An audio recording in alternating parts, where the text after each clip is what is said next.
Hi, my name is David Byrne. I'm an Associate Professor of Economics at the University of Melbourne, and I'd like to talk to you about our economics course today. A big question we face in the world today is why are some countries rich and others poor? And what impacts will the continued rapid growth of countries like China and India have on international trade, conflict, and prices of natural resources like water and petroleum? Another major global question relates to the environment.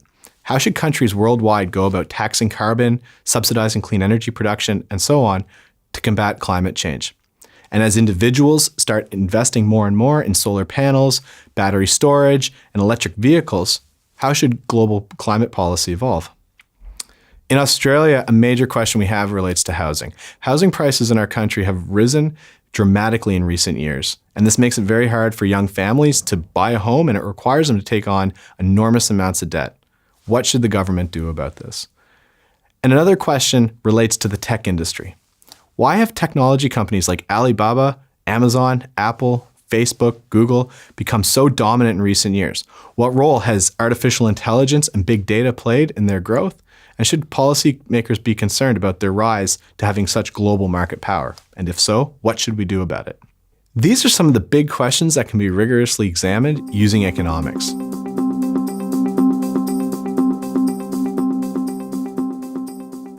Economics is the study of how individuals, companies, and governments make decisions in a world with uncertainty and with scarce resources. Simply put, an economics degree at Melbourne provides you with a toolkit that allows you to use theory and data to understand how the world works. So you may use the theories we teach you in class to form hypotheses about how the world works and then go and collect data to test those hypotheses.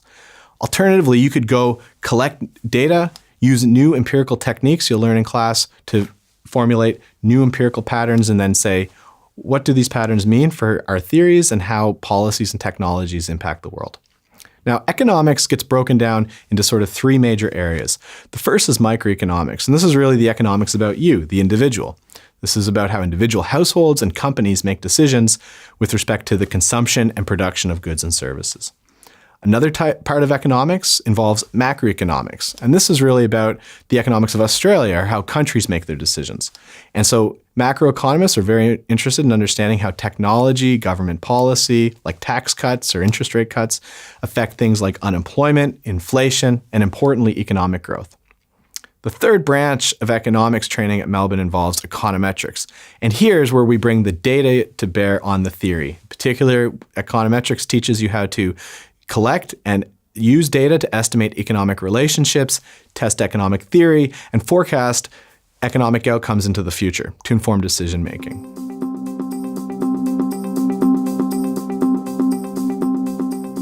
Now, why should you study economics? First, it provides you a natural way of developing critical thinking skills, problem-solving skills, and data analysis. It also allows you to learn new ways to communicate complicated ideas in ways that other people can understand, and related to that, logically structure your arguments to support decision-making. It also allows you to develop evidence-based policy decisions for governments or businesses alike.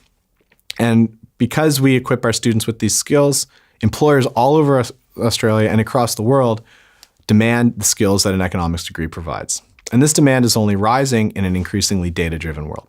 So as a result, our graduates are landing great jobs in the public and private sector.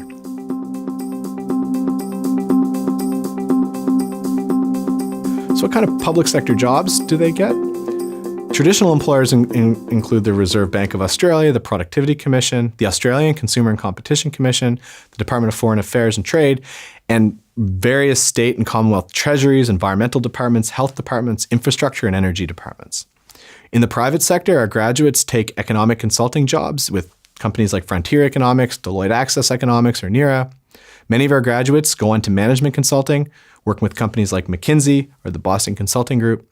And in virtually every industry you can think about, there are economists, be it supermarkets, airlines, telecommunications companies, banks, and more recently in the tech sector, Google, Facebook, Amazon, all of these companies are hiring economists all the time to inform their decision making.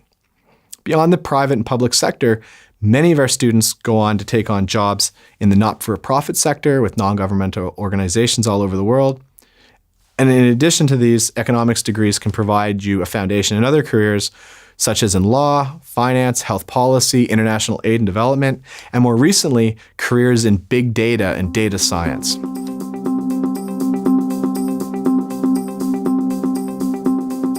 So how do you get started with an economics degree at Melbourne? Well, there's sort of three major pathways you could take to building your economics course. So the first is with commerce. So all students in commerce in the first year take introductory micro, macro, and econometric subjects, and from there you can build a commerce-specific economics degree. Alternatively, many of our graduates build Bachelor of Arts degrees, and here you might combine an economics degree with areas such as psychology, sociology, anthropology even. Finally, many of our graduates build economics courses with a science flavor. So economics combined with mathematics, statistics, computer science opens many career opportunities. So in short, the economics course at Melbourne can be tailored in many different ways depending on your interests.